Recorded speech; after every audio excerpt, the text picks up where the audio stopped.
Hello again and welcome back to another episode. Today we're in the world of twin lens reflexes. Very good cameras. Specifically we're looking at the Rolleicord here. This is the baby brother to the Rolleiflex. Rolleiflexes, if you look up the prices, are astronomical. The Rolleicords are far more affordable. This one dates from 1954 to 1957. Seems to be a bit of a 1950s theme going on at the moment with these cameras. I'm sure we'll get to something a bit more modern soon. These were introduced, like I say, 1933 was the original Rolleicord, 4 years after the Rolleiflex, so we're going quite a long way back in time. This is a medium format camera, shoots on 120 film, 35mm. Wasn't particularly popular back then. 35mm is actually a movie format, and it was Leica who decided, well, why can't we put that in a camera and, you know, get these smaller exposures, smaller frames out of it. But 120 film was the mainstay of photography really right up until the 1960s, I'd say. The Nikon F kind of changed the scene a bit. If you've seen old movies, you'll have seen the press cameras that they were using. They were using the big 5x4 large format cameras were press cameras, and these kind of took over from those, and then these got replaced with 35mm SLRs, particularly the Nikons and then the Canons, etc. So these were around for decades, and these were the mainstay really of Rollie's business. It's what they're probably best known for. Wedding photographer's favourite as well, a couple of reasons for that. And it's really to do with how they're constructed. I'll take the cap off. Not the right one, it should have a metal cap on there. Out of respect really. Two lenses, twin lens, reflex. There's a mirror at an angle here that puts the image up onto a screen up here.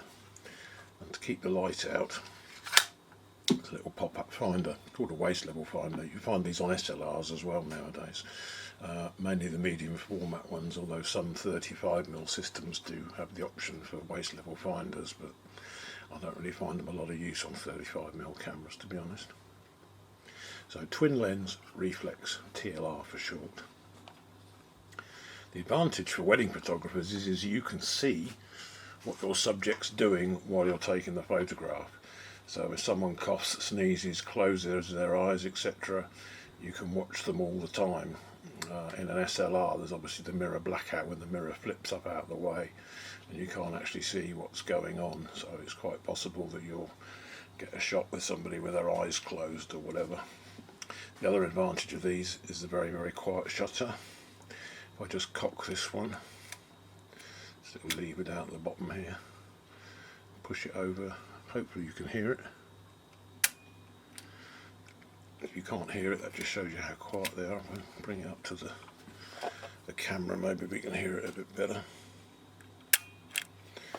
Really quiet and discreet, so perfect in the church environment where you don't want to disturb everybody.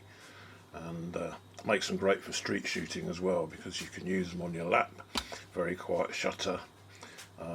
Kind of makes me laugh when I see people doing street photography with a Pentax 6.7. You know, you can hear that thing a mile away. But these are really quiet and discreet, and they're not offensive. If somebody was walking around with one of these, you wouldn't think, oh, that's a spy or that's a terrorist or something. You'd think, oh, that's interesting, what's that? And whenever I've used these outside, a lot of people come up and, what sort of camera is that? And they're interested in it, etc. So a very people-friendly camera, to be honest. Right, let's have a go through the features. Start at the top. You probably won't be able to see very much on this because it's quite a dim screen. If I point it sort of towards the window, you can see an image. It's the right way up, but it's reversed left to right, so that's something that takes a bit of getting used to, especially when you're trying to move the camera around, because left is right and right is left. That can take a bit of a problem. Focusing is achieved by this button here. If you'll notice, the lenses are coupled on this plate, so as you move them backwards and forwards to focus, they both move, so you can actually focus in the screen. You don't have to guess on the focus, you can actually see it, unlike say the Brilliant or Brillant that I did the other week. So they move in and out together really nice and smooth, good quality engineering from Rollie. Absolutely superb. And if you want to do sports, if you haven't got time to mess about with that, you can push this down and you've got the sports finder where you can look through here and compose, and with that one you would have to zone focus. I think the Rolleiflexes had a little window down here that pointed down towards the mirror so you could focus and then use this. But this being a lesser model, it didn't get that feature. To pop it back up, there's a little button here, pops back up, good spring.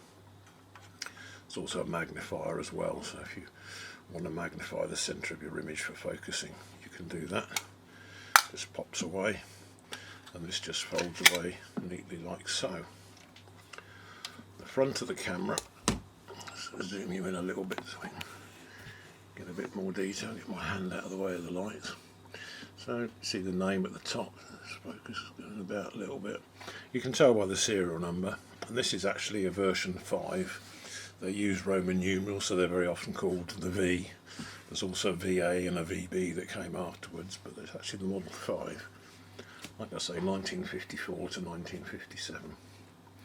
So this is the taking lens. This is a 3.2.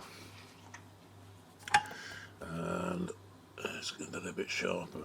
3.2. It's a Hydromat 3.2 75mm. Synchro Compor is the shutter, German manufacturer.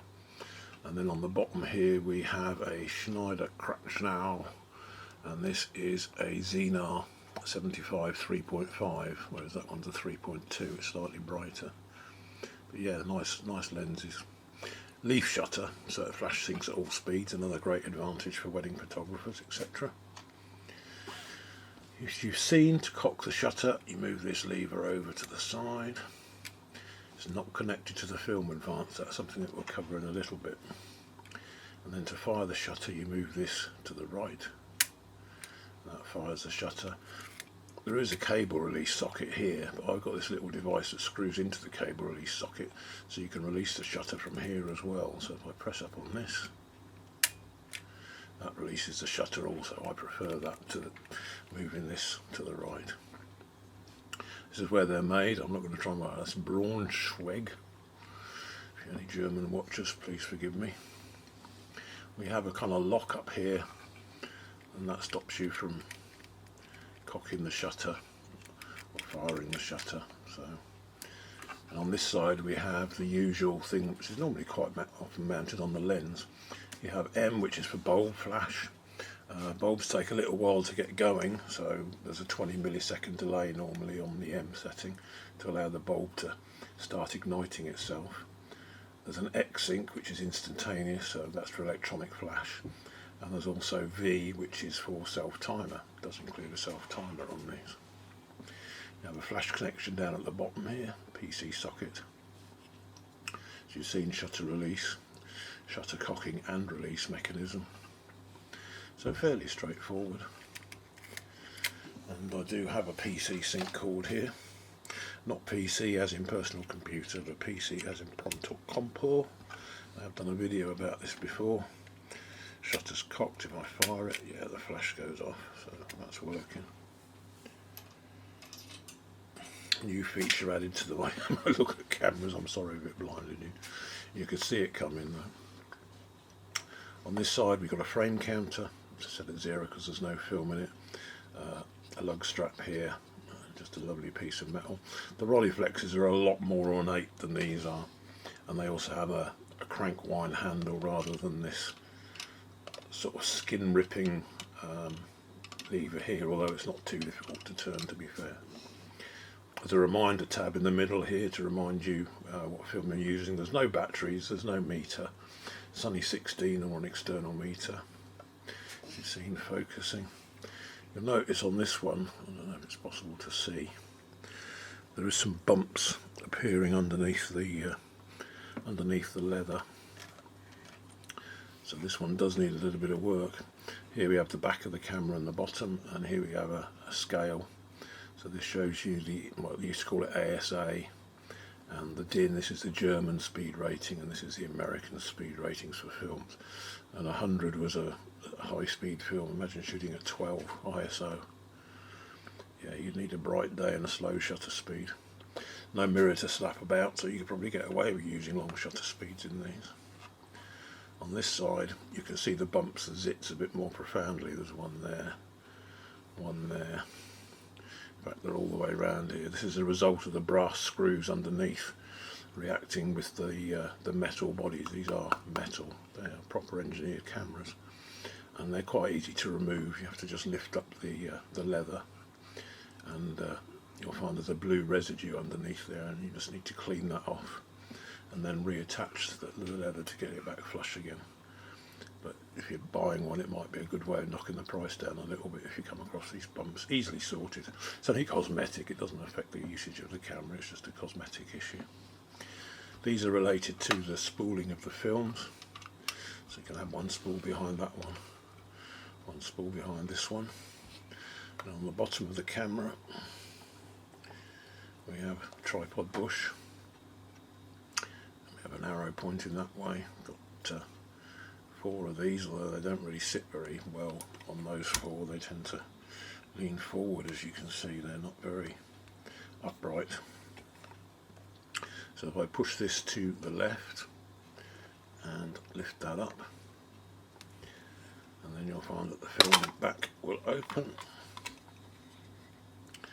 Again, sort the focus out. So you can see at the back there's a roller on here. Here's the pressure plate. It has a couple of positions on it, because this can take different sizes of images. You've got 6 by 6, 2 1/4 by 2 1/4. And if you push this down and move it over to the other position, you'll see that says 24 by 36. That's 35mm format. So this camera is capable of shooting 35mm with an adapter kit. I think it's called the Rolleicord, if I remember right.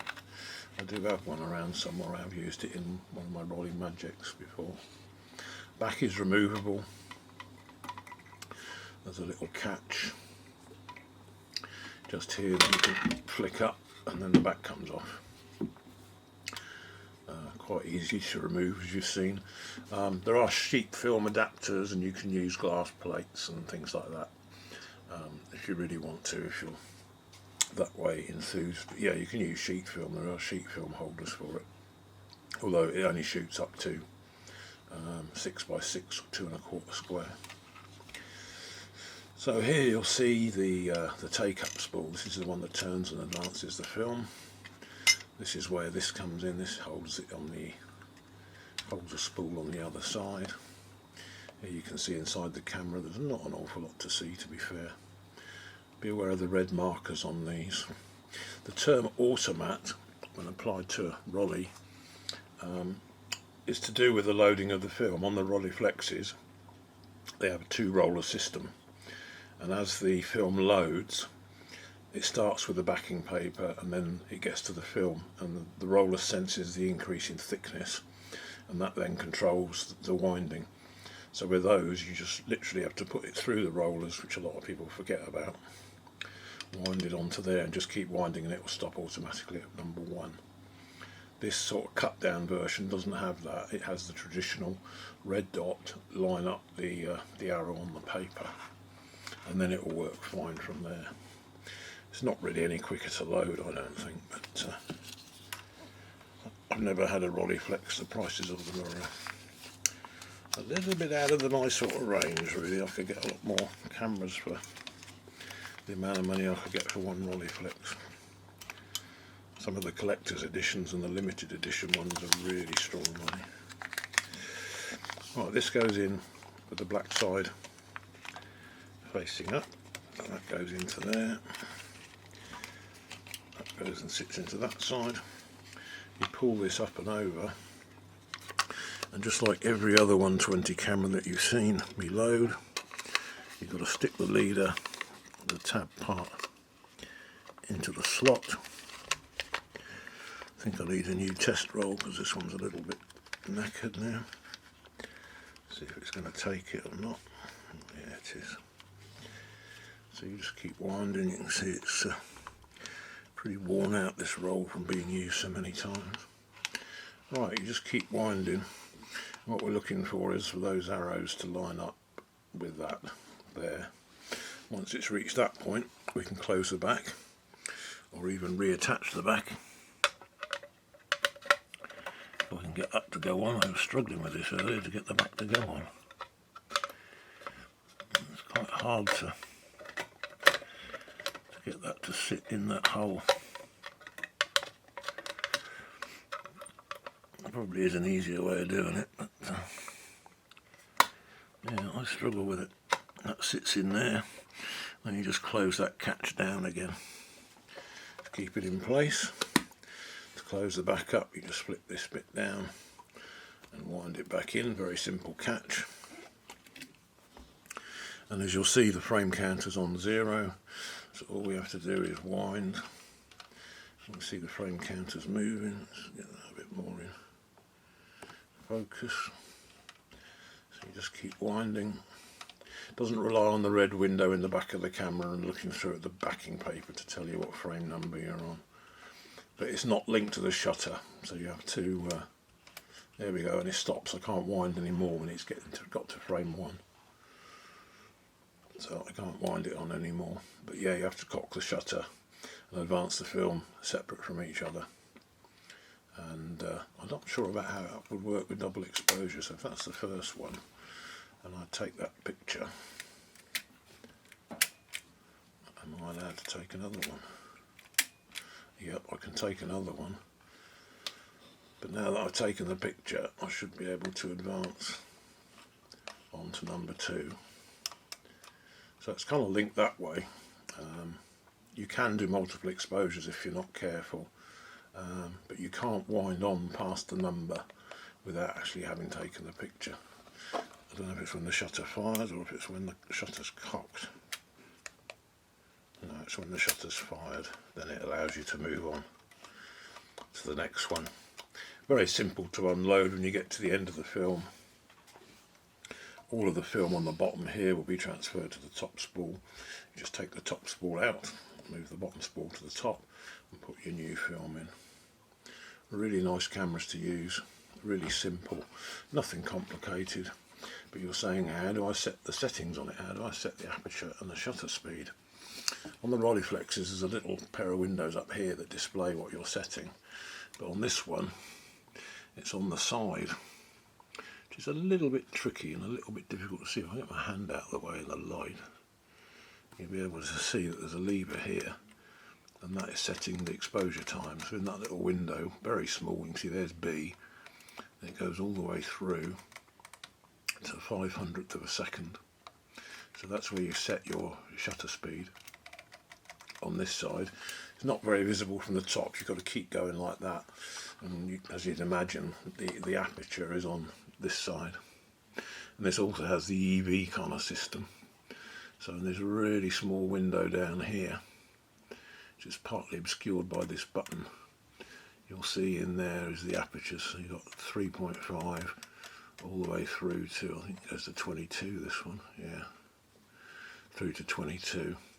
But it does have this EV system, so you can set this to your EV off your exposure meter, and as you adjust them they move together. It's quite common in those days, it's not so common now. On some other cameras this function was locked, but on this one it isn't. You can move them independently. I don't use it, I just go for aperture and shutter speed. I don't use this EV system, but that's really what it was designed for. I think that's what the numbers on the back of here allude to, is that you set your EV at say 12, and then that would give you the correct ratio of shutter speeds to apertures.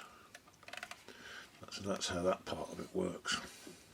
I think we've just about covered everything there is to say about it, really. Nice cameras, beautifully built. That's the only real issue with them, is this kind of corrosion problem with the screws. Easily cured. Like I say, it doesn't affect the operation of them. Make sure that the shutters are working. Check the aperture blades by setting it on B, and you can look at the aperture blades to see if there's any oil, etc. on them. But yeah, these cameras last and last, and yeah, they'll probably outlast the user, to be honest. Highly recommended. I always highly recommend everything, don't I? So no surprise there. Range of accessories. It was a whole system really, the Rollie system. There were auxiliary close-up lenses, there were lens hoods, filters, loads and loads of different types of accessories. There is a prism finder, although it doesn't fit on this one. This finder is actually screwed on. I do have a couple of Rollie Magics and I can use the prism finder on those, it just slides on and off. But this one doesn't have that sort of capability. They came slightly later, early 60s. But yeah, very nice cameras. Price wise, £150 for a good one, unless it's something really rare. The early ones have slower shutter speeds, slower lenses. Not as nice, I don't think, the early ones, but they are, collectors do like them. Probably the one to go for is the VB if you can afford it, because that was the last ones that were made just before they stopped production in '77, when they sort of moved into SLRs, both medium format and 35mm, as well as compacts. But yeah, street photography, pretty good match for a rangefinder. You don't have to bring it up to your eye, which I like. You can be quite inconspicuous when using one of these. Flash syncs at all speeds, shoots medium format, perfect camera. Thank you very much for watching, hope you enjoyed. A like and a subscription is always welcome, and I look forward to seeing you in the next one. Hopefully I'll have something a little bit more modern in the next one. Thanks for watching again, bye bye.